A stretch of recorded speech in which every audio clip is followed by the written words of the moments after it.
Like, comment, share, man. Subscribe. Hit the bell notification if you want to be notified what is going on. I told everybody. Yes, I told everybody. I told you if you bet it what I told you to bet, you was making some money. Saturday night, we seen, I mean, come on now. I put it together. Tanya Vandross Williams Jr., even in pound for pound, boxing, peace, love, happiness, Coach Calvin. You heard?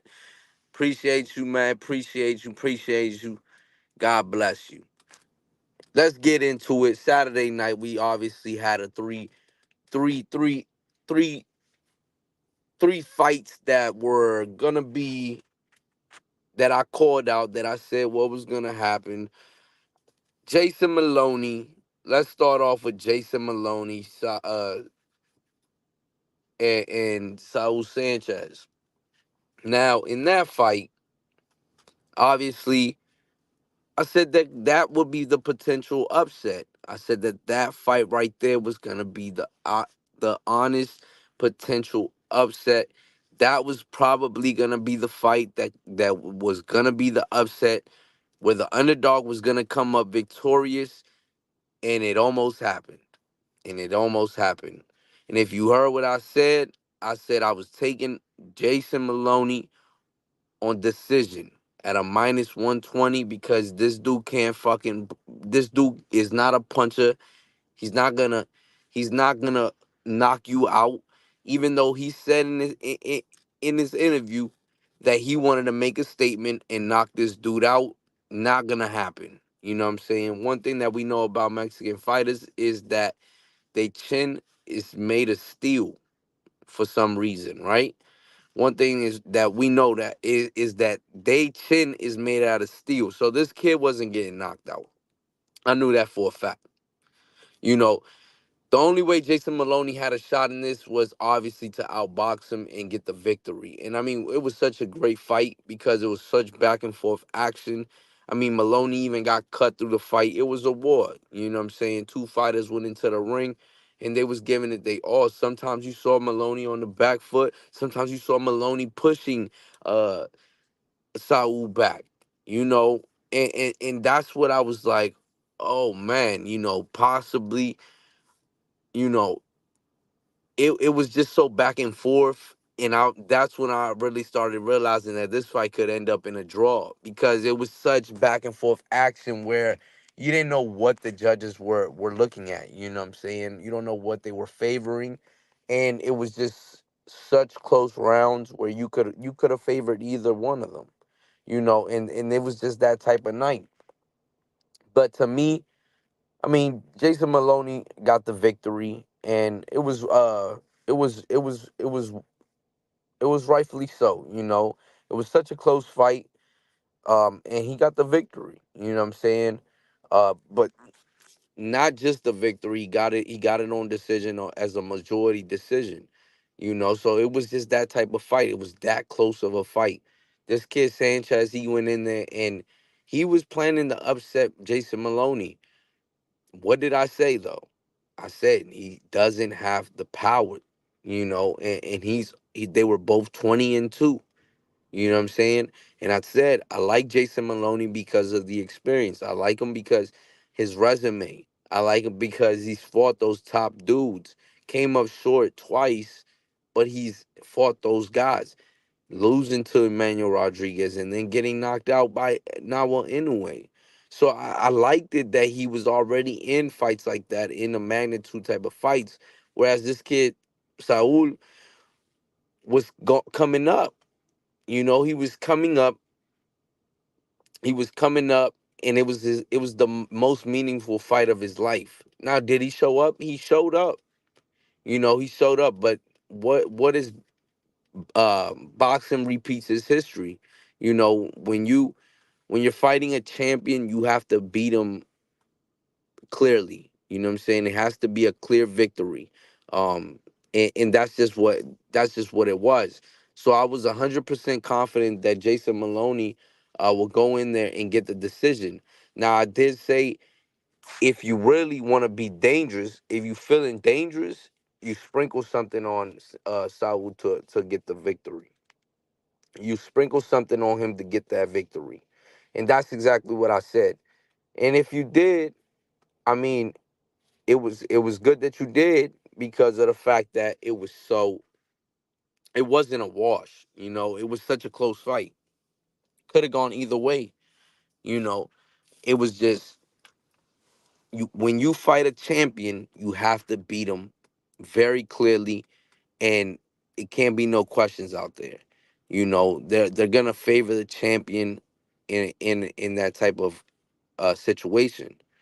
So Saul came in there trying to get the upset, and he did a good job, but it just was not enough. So we got the victory on Jason Maloney on decision, but Mbelly, Christian Mbelly, against Murdoch, you know, the dude is explosive, very explosive fighter, and we had him at a minus 600. I think like the knockout was at like a minus 300 something. And obviously, I knew that the sports books were obviously saying that this dude was gonna knock these guys out, and that's what his resume showed as well. That this dude knocks people out. Now Murdoch, he was a tough dude, man, very tough guy. Um, you know, from Australia, came out wanting to impress, and I mean, he was getting battered in there. It was close, but they were favoring him Billy in every round, and his trainer did the right thing, stopping the fight. I feel like there was no need for him to take that beating, that type of a beating, and he was getting caught with very clear shots, and all you hear the crowd say is "ooh," because he was getting caught with some big stuff. Tough dude though, very tough dude because Mbelly was giving him the power punches that, I mean, this dude was getting hit with every power punch in the book. Everything Mbelly was throwing at him, and he stuck through it. He was still in it. You know what I'm saying? He was just getting hit way too clean, and that I think that Christian Mbelly is a very good fighter. He went on and called out Canelo Alvarez. But I mean, look, man, this is a guy that nobody really knows too much. Um, you know, chances are that most fans just saw him fight for the first time on Saturday night. And, his time is going to come. That 168-pound division is heating up. I mean, literally, it's becoming one of the more prominent divisions right now in the sport of boxing. 140 pounds and 168 pounds is becoming that type of division. Look, these dudes, these dudes at 168 pounds, I mean, there's so many fights right now. It just there's just so many fights there to be made. And of course you're gonna call out the top dude in the division. And of course the top dude in the division don't even know who you are. You know what I'm saying? You still coming up, and you still looking to make bigger fights. And there's guys at 168 pounds that have been working and want and are more deserving of a shot versus Canelo Alvarez. Obviously a name that comes to mind is David Benavidez, who's been sidelined from Canelo Alvarez. And I think that that's the fight for Canelo Alvarez, and that's the fight that should be made. But I mean, time will tell. You know what I'm saying? But Christian and Billy, obviously, it's the young fighter, the up and coming type of fighter, that contender prospect type of fighter, calling out the top names in the division, to get people buzzing. You know what I'm saying? Obviously, he's a good fighter, but he has a lot of holes in his game as well. You know, and I think that one thing I do want to see is if he could fight off of his back foot, because he brings a lot of explosion coming forward. But what's gonna happen when you start getting counted and you start getting caught with big shots? And I think that that's gonna be the difference maker. But Christian and Billy is a very good fighter. I want to see more of him. And we won that bet as well. Cash that, knockout for him, Billy, at a minus like 300, I believe. And then the main event, the main event of the night, Arthur Beterbiev, Arthur Beterbiev, Callum Smith, and another tough dude. You know what I'm saying? Arthur Beterbiev was, I mean, he was giving Callum Smith everything. You know what I'm saying? And Callum Smith is a fighter, man. This is a dude. He's tough, right? Buddy McGirt, though, I think that he did the right thing as well. You know what I'm saying? Just calling that fight off. He got dropped twice or whatever. Dropped twice and just did not look like he was gonna. It didn't look like it would end well. So Buddy McGirt did the right thing, man, and throwing it and saying, "Nah, stop this, man. It's done. It's over." And I think he did the right thing. Callum Smith wasn't in the fight. You know what I'm saying? He was not. He wasn't gonna win that fight. He wasn't gonna win that fight. You know. Arthur Beterbiev, he's everything as advertised. You know what I'm saying? He's as advertised. 20 wins, 20 knockouts. This dude is a humble dude. Comes out, they ask him, what do you think about all them knockouts? And he says it's just luck. It's not just luck. It's pure skill. Pure skill and pure power. And that's exactly what Beterbiev brings to the table, man. It's pure skill and pure power. Obviously the fight that everybody wants to see is Beterbiev, Bivol. That's the fights that the fans want to see. Beterbiev, Bivol, man. I think that that's gonna be a crazy fight. You know, you got a dude that's just a monster, who could punish you from the opening bell up until whenever he decides he's gonna knock you out. Arthur Beterbiev is as advertised, and Dimitri Bivol is a fighter that will bore you to death, and potentially just run around the ring all night and get the victory. So it'll be interesting to see that type of fight, to see if Arthur Beterbiev could catch uh Dimitri Bivol, while Dimitri Bivol is running for his fucking life. You know, a guy that doesn't have an extra gear, but that's for another day. Arthur Beterbiev, as advertised, came out to fight. Callum Smith, as advertised, uh, tough dude, tough dude, man. And it was unfortunate that it went down like that, and he was not satisfied with the loss. You know what I'm saying? He just wasn't satisfied with that. And I think that Callum Smith, the 6'3" giant, you know what I'm saying, compared to Arthur Beterbiev at 5'11". It was a good fight. It was a good fight up until for the time that it lasted. You know what I'm saying? But 20-0, 20 knockouts, and we called that as well. I knew it was gonna be a knockout. It was just a matter of time when Arthur Beterbiev wanted to get that KO.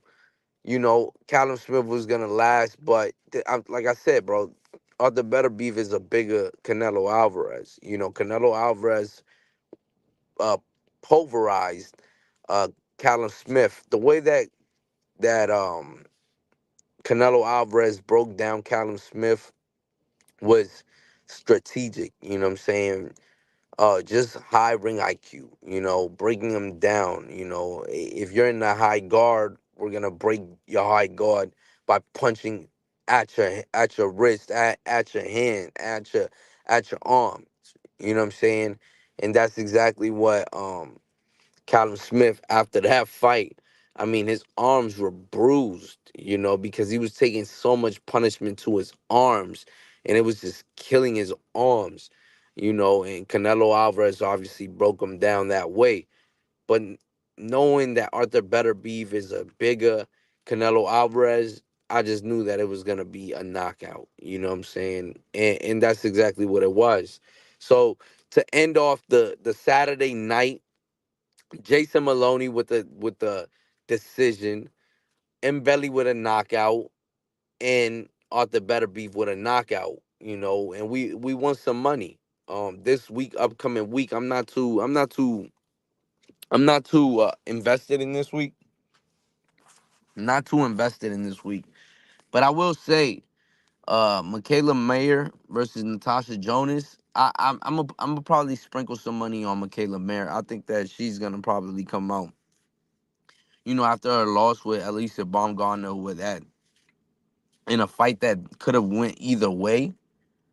I feel like I feel like that Michaela Mayer is gonna come out way better. And right now she's plus money, the underdog, and I'm thinking that that's gonna probably be an upset. I think Michaela Mayer is gonna get the victory over Natasha Jonas. So I'm excited to see, but am I gonna go crazy this weekend? We're gonna break it down. We definitely gonna break it down. I'm gonna do my research. I'm gonna do my research to the best of my ability. But for the most part, I think that the only thing that I'm very confident in is more Michaela Mayer getting a victory over Natasha Jonas, just because Michaela Mayer has something to prove, especially after losing to Alicia Baumgartner in a very close fight, in a fight that could have gone either way. And I think that Michaela Mayer might come out and stun some people. And I believe that's why she's going up in weight. So that's why she's the underdog. But I think that she has a bigger story to tell. And I think that she's gonna she's gonna probably be victorious come Saturday night. So I'm calling it right now, man. Michaela Mayer is somebody that I really want to see, that I like for this weekend to get a victory over Natasha Jonas. Tough fighter as well. But I mean, we'll see. You know, I'm gonna break it down and I'm gonna see what I come up with. But as of right now, I feel like Michaela Mayer could get the victory over Natasha Jonas. And that's the thing about women's boxing is any given Sunday, because they there's very little knockouts in women's boxing, so I'm not scared about a knockout. You know what I mean? And I just know that there probably won't be no knockout, and it will be decisions. If there's whoever becomes victorious. So I mean, we're gonna break down this weekend, man, and come out with the fight predictions, and see what the best value for our money is gonna be. But I think that this weekend is probably gonna be it's gonna be a sad weekend, because it's gonna be a little bit tougher. You know, women's fights, a little tougher to call than male fights, right? Obviously, but because it could go either way. You know what I mean? Women fights could go either way. It's any given Sunday. You know, and it's just as simple as that. But Saturday, we've already. I mean, look, man. I mean, I think we're perfect. You know what I'm saying? We're batting 100% right now. You know what I mean? We're batting 100. You know what I'm saying? That shit, what we're doing to start off the year. Calling the underdog, the first underdog to get the victory in Ismael Barroso. A huge victory for him, sitting at plus 350. Calling that victory out, Virgil Ortiz on the knockout. The only thing that we got wrong was Arnold Barboza getting the decision win instead of a knockout win, right? And that, to be honest, that's complete BS, because the dude could have lasted the whole 12 rounds and Arnold Barboza could have just went. But that's politics for you, bro. I can't deal with the politics of boxing, right? Because the thing about it was that Arnold Barboza was trying to make a statement and just said signed the Golden Boy, and he was that Golden Boy. So they're trying to get his dude to get in those fights. That was not the statement, though. And it's even worse when it's like a bad stoppage, like a stoppage like that. Like you're not really gonna get the credit for that. Yes, you beat the dude. You definitely beat the dude, and it was clear victory for Arnold Barboza. But at the end of the day, it just wasn't a statement. You know what I'm saying? And I think that, to be honest, it should have just went to a decision, and we would have won that money too. But it is what it is. This boxing politics come into play, and sometimes you're gonna have those types of days. But that wasn't. I guess we at 90%, right? Because if we count in the Arnold Barboza, yeah, that one was a miss. But Ismael Barroso, um, I want to say Gruel. I don't want to say that's his last name. Got the knockout victory. Um, Ismael Barroso knockout victory at plus 550. Come on now. And then Virgil Ortiz. And then this week we went perfect. Jason Maloney and Billy Arthur Beterbiev. Get on the winning team, man. We making money, man. Lock these plays in, and we out, man. Peace.